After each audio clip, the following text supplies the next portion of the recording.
Trayvon Bromell stepped into lane 8 in Paris, and almost nobody was talking about him. The cameras were on Noah Lyles. The crowd was watching Marcell Jacobs. The storylines were already written before the gun even fired. But somewhere in the opening seconds of that race, everything those storylines assumed turned out to be wrong.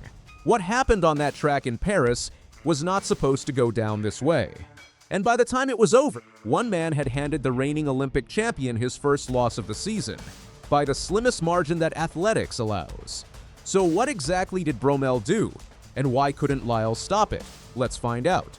Going into the Paris Diamond League on June 28th, the men's 100-meter had one clear storyline. Noah Lyles was running. That is not an overstatement. Lyles came into this race as the reigning Paris 2024 Olympic champion, the man who won on this same city's biggest stage less than 2 years ago. He had not lost a Diamond League 100-meter this season. His preparation had been clean. His confidence, publicly at least, matched his results. Then there was Marcell Jacobs, the Italian who stunned the world at Tokyo 2020 and took Olympic gold. A proven big race performer who had shown flashes of his best form coming into this meet. Jacobs always carries that threat. You never quite know which version shows up until the gun goes. And then there was Bromell. Trayvon Bromell has been one of the most talented sprinters in American athletics for nearly a decade. Two-time world bronze medalist. Part of the U.S. relay squad that won 4x100-meter gold at the 2025 World Championships, a man with genuine pedigree. But on the night in Paris, he was in lane 8, the outside lane, away from the cameras, away from the pre-race attention, away from the main narrative. Lane 8 in a sprint final is a psychological challenge on its own. You cannot see your main rivals. You are running almost blind relative to the field.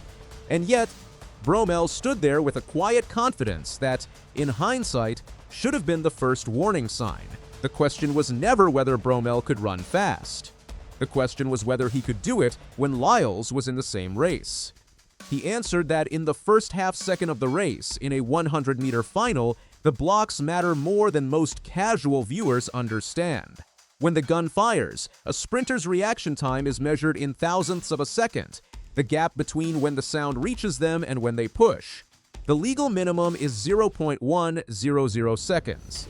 Anything below that is a false start. The fastest legal reaction times sit between 0.120 and 0.140.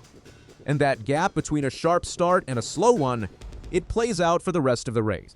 Bromell left the blocks in 0.131 seconds. Lyles left in 0.160. That is a gap of 0.029 seconds, barely anything in real time. But in a 100-meter race, it is the difference between controlling the race and chasing it. Bromell was already pulling clear through the opening phase. His acceleration out of lane 8 was sharp, his drive phase disciplined. By the time the field hit 60 meters, Bromell had built a lead that Lyles would need his best top-end speed to erase. Lyles knew it too. After the race, he was direct about it. The feeling at the start was not what I expected. That one sentence explains a lot. A 100-meter race does not offer you a chance to reset. There is no second-half comeback in the traditional sense. There is only how much ground you can recover in the final third.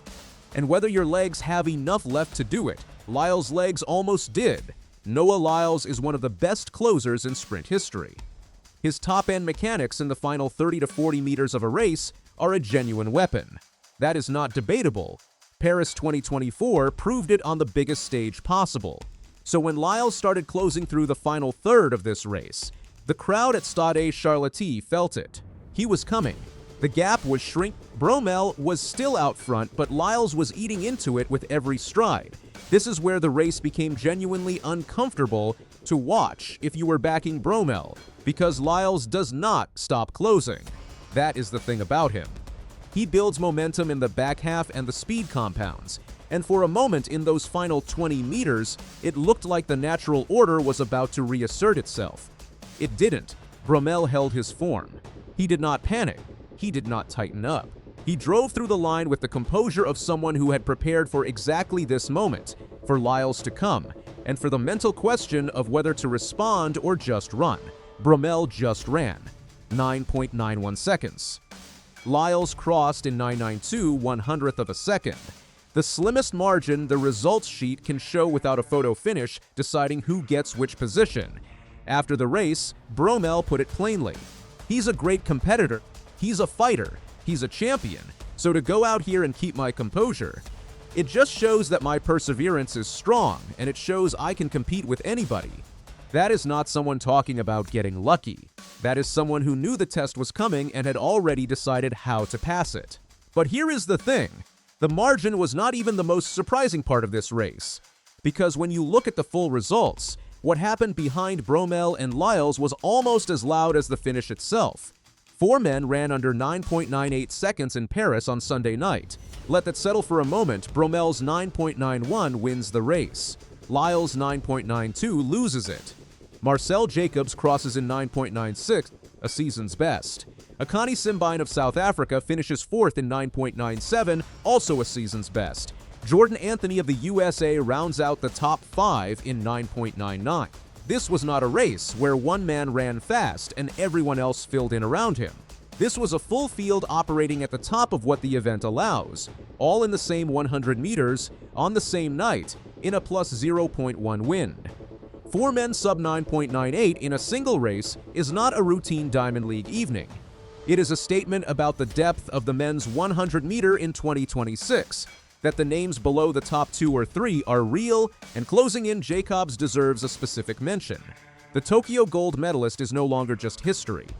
A 9.96 season's best in a race this deep means he is back in the conversation as a legitimate threat at major championships. Simbine's 9.97 carries the same weight. The South African has been a Diamond League constant for years, consistent, dangerous, but always just outside the top moments. Paris just reminded everyone that on the right night, he belongs there too. The men's 100 meter in 2026 is not a 2-man race. It might not even be a 3-man race. This result matters beyond the Diamond League points table. Noah Lyles had not lost a 100-meter Diamond League race this season before Paris. That streak is gone now. And while one loss in June does not define a season or a championship campaign, it does change the dynamic going into the rest of the year. Rivals now know that Lyles can be beaten when the start does not go his way, not just in theory, but on the scoreboard with a time next to the name. That is a different kind of knowledge than he had a bad day once. When the margin is 100th of a second and the winner ran 9.91, you are not talking about a fluke. You are talking about a legitimate result in a legitimate race.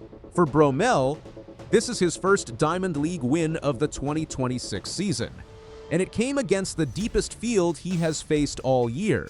That is the kind of result that shifts how a sprinter carries himself into the next block of races.